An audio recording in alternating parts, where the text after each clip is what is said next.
Ya, pemirsa, PSM Makassar saat ini tengah berjuang lepas dari bayang-bayang degradasi Liga 1.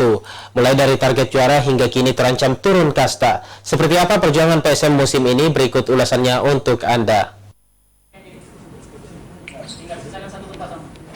PSM Makassar menyambut Liga 1 musim ini dengan sangat baik. Manajemen tim mendatangkan banyak pemain lokal dan asing untuk bisa bersaing di kasta tertinggi sepak bola Indonesia. Target awal PSM Makassar musim ini adalah gelar juara setelah 3 musim sebelumnya hanya finish maksimal di posisi runner-up.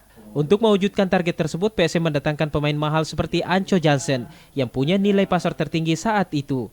PSM juga merekrut pelatih asal Bosnia dengan harapan bisa mengangkat performa tim. Sayangnya di tengah jalan, tepatnya setelah putaran pertama Liga 1, manajemen PSM harus melakukan evaluasi karena penampilan tim yang tak kunjung membaik. PSM Makassar pun melepas banyak pemain lokal termasuk asing. Milomir Seslija juga ikut dilepas karena dinilai tidak berhasil menjalankan tugas sebagai pelatih kepala. Menyambut putaran kedua kompetisi, tim Juku Eja kembali mengumumkan nama baru untuk memperkuat tim.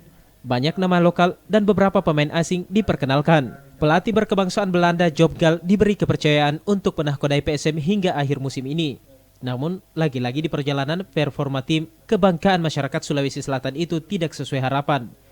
PSM menderita banyak kekalahan dan memperoleh hasil imbang berulang kali. Imbasnya PSM kini terpuruk di papan bawah klasemen sementara. 2 kali melakukan pergantian pelatih dan melakukan banyak pergantian pemain, nyatanya belum bisa mengangkat posisi PSM di klasemen Liga. Bahkan pasukan Ramang kini masuk dalam daftar tim yang ada di zona merah. Target juara di awal kompetisi berganti menjadi harapan agar tidak degradasi.